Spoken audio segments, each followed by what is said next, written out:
Assalamualaikum and very good day to our panels. Today, our project teams would like to present about the Environmental Impact Assessment EIA.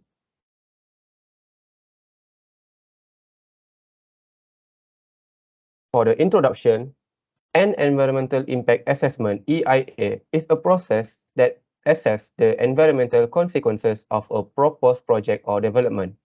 It is a methodical assessment that discovers, forecasts, and examines the environmental repercussions of a project, as well as presents mitigation strategies for any unfavorable effects.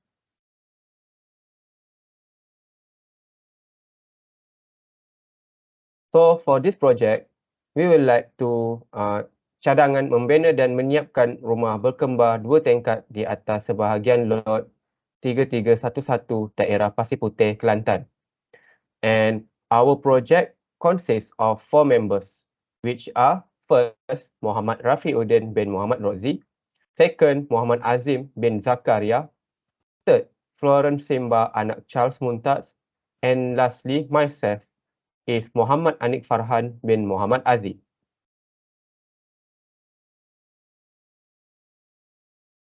For REKADAYA Consultant Company background, it is addresses at number 18 Jalan Muhammad Saleh, Taman Sarjana 1800 Pematang Pau, Pulau Pinang. And it is established on 21st March 2012. Our working hours is start from 8:30 in the morning until 5 o'clock in the evening. They can call us at hotline 0470388014 or else by doing a fax, which is 0466335551. This is our teams. Muhammad Azim as a water supply and sewerage engineer, Florence Simba as road and drainage engineer, Muhammad Rafiuddin as structural engineer, and myself, Muhammad Anik Farhan, as geotechnical engineer. Our objective for this company is, first, to establish and sustain consistent principles of operation among scholars as well as clients in the construction industry. Second, to promote cooperative interactions between companies and clients. Third, in an effort to secure each member's right to engage in unrestricted open competition. Fourth, to promote the use of local builders and domestically manufacture and supply resources on public projects wherever feasible. And lastly, to ensure that the construction sector continues to advance and remain competitive.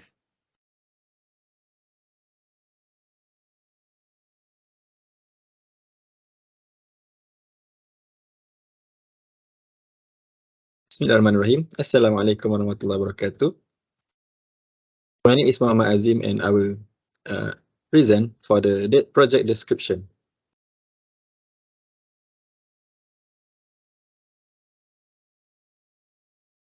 The completion of the semi-D houses located in Pasir Putih, Kelantan was a project that was assigned to our company, REKADAYA Consultant. As a result, our company has designed the semi-D houses with 12 units, including the infrastructure works associated with it. During the process of preparing the relevant design, we made use of a variety of design tools such as AutoCAD, STEAM, and the others. In order to achieve desired design outcomes, we have trained our staff members to make effective use of the design tool. The proposed location for the project has a total area of 11.13 hectares. The area immediately surrounding the proposed development project falls under the purview of the Jabatan Kerja Raya JKR office in Pasir Putih, which is located in the state of Kelantan.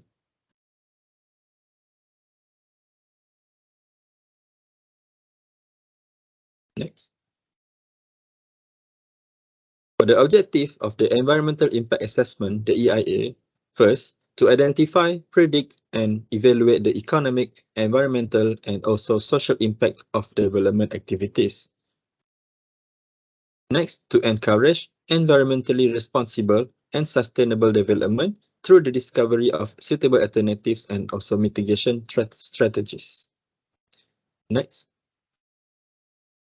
For the scope of study, the first is to explain the environmental resources and the uses of those resources that may be adjusted as a result of the construction, operation, and eventual reclamation of the project. Second is provide a solid foundation for predicting both positive and negative consequences. The EIA report ensures that the same level of information is provided throughout the project's life cycle, which can be discussed.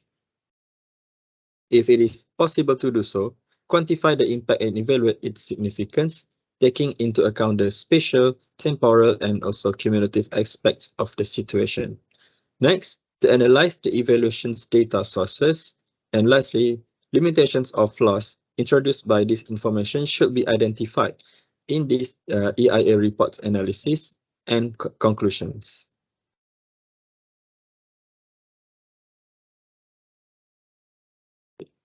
This figure shows the map of our project development, which is located nearby the Masjid Mukim Jeros in the state of Kelantan, which is in Pasir Puteh. Next. This is our project layout. The project layout here includes the earthwork, road and drainage, water reticulation, and also sewerage system layout.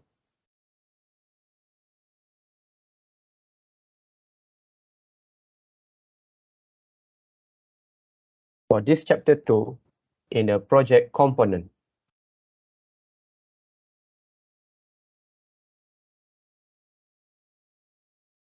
pre-construction and construction activity.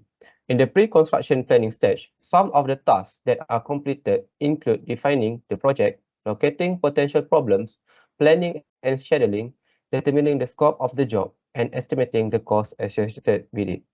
The next phase of a construction project begins with the beginning of the physical construction and continues until the completion of the physical construction. The construction stage is the stage that the majority of the people think of when they think of construction projects. This is because the construction stage is the most visible stage. It has a filling and excavation, method of transporting construction material, and internal road in construction area.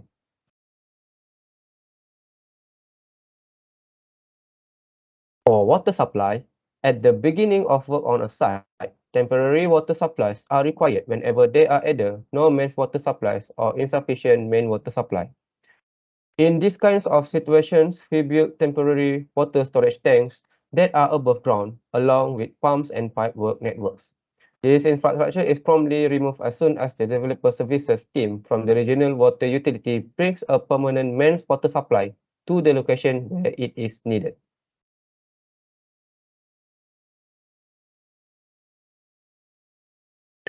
For the wastewater, water used in residential activities that contains things such as food scraps, human waste, toilet and bath water, laundry, and biodegradable organic matter that will pollute the environment if disposed untreated.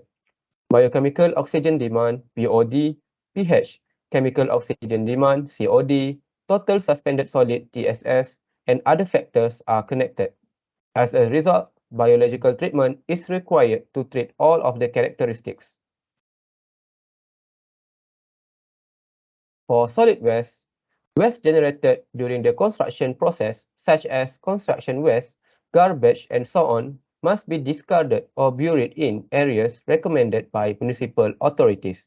However, private waste management is the best recommendation because such materials included solid, liquid, semi-solid, or contain gaseous material arising from industrial, commercial, mining, and agricultural operations.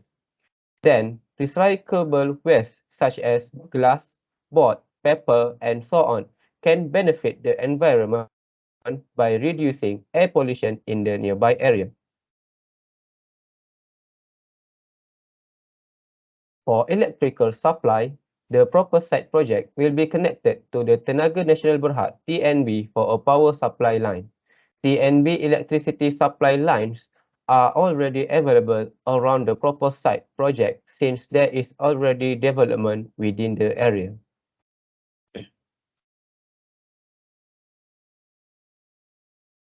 For drainage management, the process of employing a water control structure in the main, sub-main, or drain in order to raise the drainage outlet to a depth that is suitable for the management of drainage water is known as drainage water management. This enables a greater degree of control to be exerted over the drainage. The outlet or control structure is first elevated after harvest and left in place until early spring to restrict drainage outflow and reduce nitrate runoff. Second, reduce so the drain can flow freely before planting or harvesting.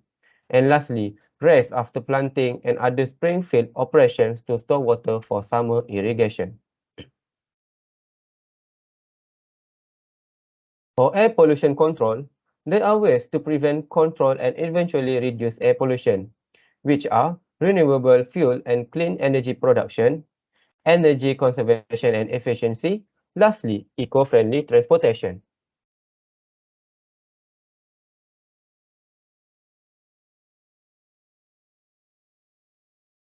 A very good day to our panel.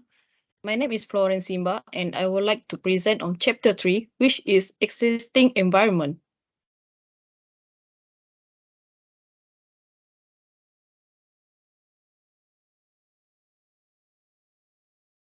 In terms of hydrology, Jambatan Pengairan dan Saliran JPS is one of the organization agency government, which is the function is to maintaining the national hydrological database.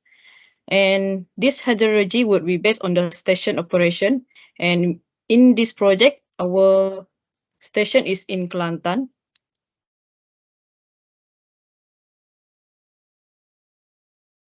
In terms of the hydrological, which is rainfall analysis is important to determine the rainfall data from the selected stations. As a result, Sungai Rasa Pasir Puteh is chosen as selected as the river that contributed to the Semarak Basin.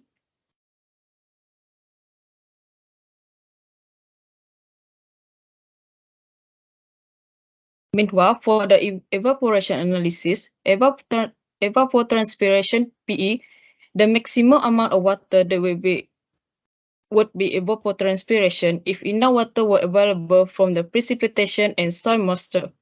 The purpose of this analysis is to assessment of the annual water resource availability. Second, the estimation of the irrigation demand. And the last one would be estimation over the water requirement.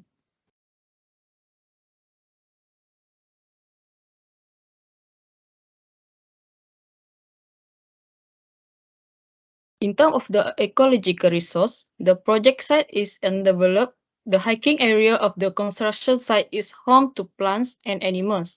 It could help the local ecosystem. Sungai Semarak is nearby. Meanwhile, the site also be surrounded by the homestay, school, mosque, and shop of the various shape and size. Regarding on the noise, the proposed site is surrounding that which is not crowded or congested. And the proposed development will be next to a school and a mosque, which is causing a noise, which would be amplified during a peak traffic.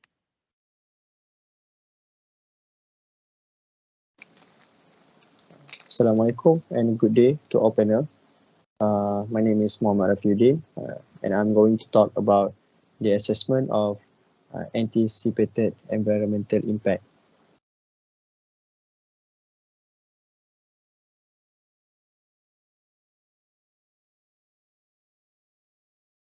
So what are impact assessment? Impact assessment in comparison to the condition that were considered to be the baseline, the comprehensive analysis of the environmental and social impacts of the plan, project, and the identified alternative, a core part of EIA process. So the purpose is to identify and prevent the adverse impact of the plan project on the environment and people. Second is to ensure avoidable impacts are maintained within acceptable levels.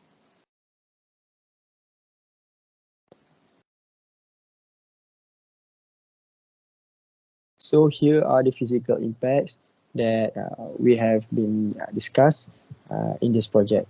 First is hydrological, second is erosion, siltation, and sediment runoff, followed by air, noise, vibration, dust.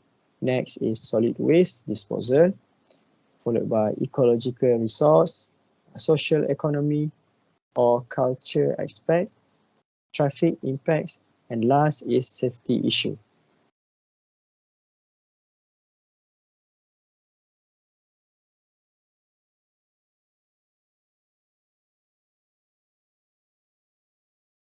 In this report, we also prepare the mitigation measure.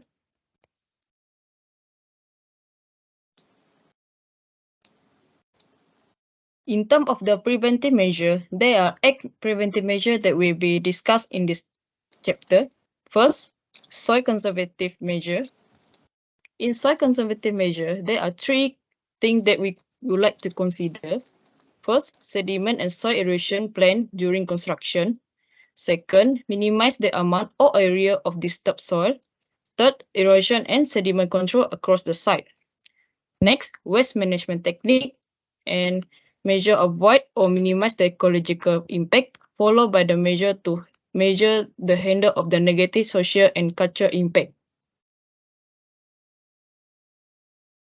Here also we'll discuss on how to measure the address, which is increases of the traffic, dust, noise, and vibration. For example, traffic control and dust control. And then measure to maintain water quality, stormwater drainage, and lastly, safety issue mitigation.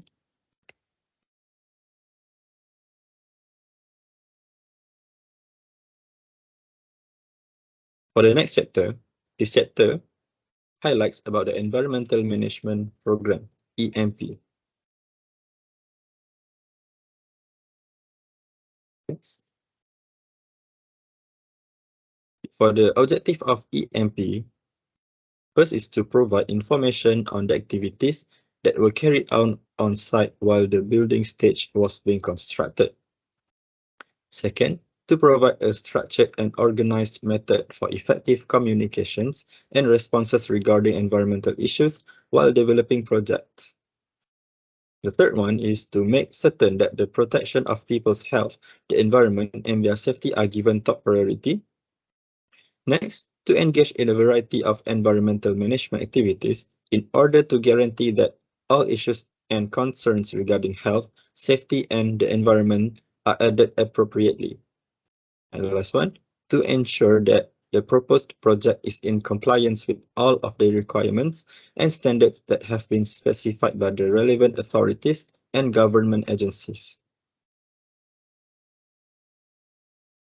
Next, for the scope of work, first is external and internal infrastructure work, site clearance, mobilization, survey on existing incomplete works, site preparation and earthworks, other related works in accordance with the construction, drawing and specification work, and pilings, if any, and the substructure works, building and superstructure works, and lastly, mechanical and electrical works, M&E.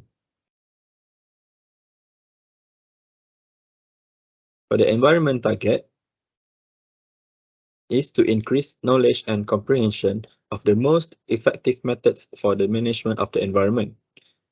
Second is to ensure that plans for dealing with emergencies are in place and are kept up to date, as well as to ensure that the health, safety, and environmental management system and practices are periodically reviewed in order to ensure that improvements are made on an ongoing basis.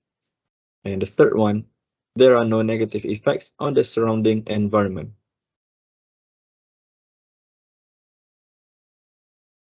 Here is the elements of EMP.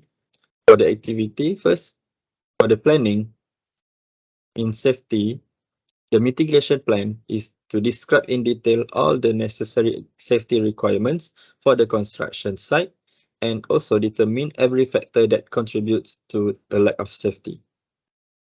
For the next activity, operation and implementation, which is piling, diversion of construction of structures, etc. The mitigation plans that can be taken is first to establish traffic control at the point of construction. Second one, to alter the flow of traffic if the works are extensive. And then make sure there are sufficient warning signs at both the front and also the back ends of the construction works.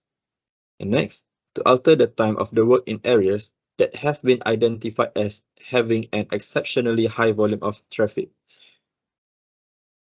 Number 5, make sure that there are no material is left on the existing road that could turn into an obstruction and can cause an accident. Number 6, provisional secure holes should be left for subsequent work, along with sufficient warnings to indicate their presence. And lastly, number 7, to ensure that everyone who will be participating in potentially hazardous activities receives proper safety and health training.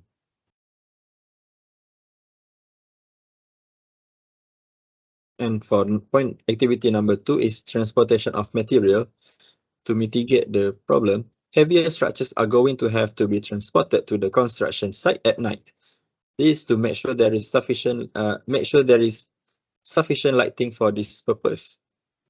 And number 2, any lightweight construction materials such as rocks, earth, pipes, and the like that are going to be used for construction work should be stockpiled away from the road shoulder to prevent accidents. For the next activity is disposal of spoils. For the mitigation plans, make sure that the construction projects are synchronized with the availability of materials so that there is no needless stockpiling of materials along the road. Number 2, immediately report any collisions on the road to the appropriate authorities, and then draft in accordance with all of the road and traffic rules and regulations. And for the next point of the activity is monitoring and controlling. The first mitigation plan that can be taken is ongoing and frequent inspections of the site's safety features and hygienic conditions are to be carried out in accordance with the established protocol. Number 2, the following list of environmental indicators will be used to evaluate how well the plans have been implemented. The first one is 0 accidents.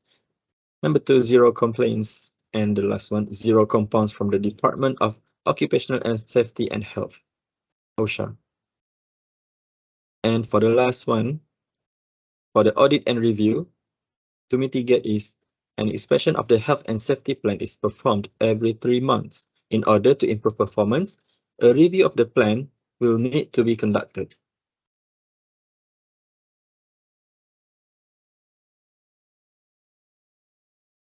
For the best management practice, the first practice is wash through. The function of this wash through is the sediment control. For the completion date of installation is the first month of earthwork implementation. For the next best management practice is temporary earth drain. The function of temporary earth drain is same as wash through, which is to control the sedimentation. The complete date of installation is first month of earthwork implementation as well. The next best practice is sediment pond.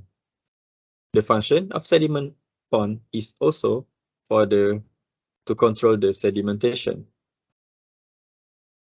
The complete date of installation is also in the first month of the earthwork implementation. For the next best management practice is protection inlet for sediment pond. The function of this practice is for the flow regulation. The complete date of installation is the first month of earthwork implementation.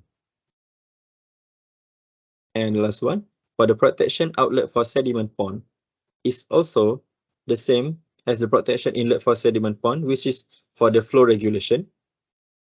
And the complete date of installation is the first month of earthwork implementation as well.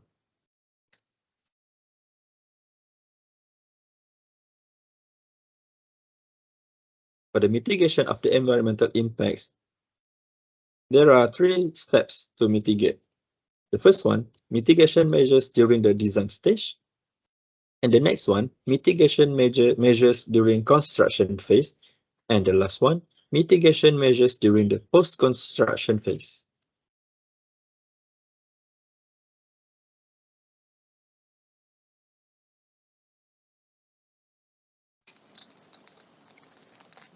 So here are the conclusion of this presentation. Next.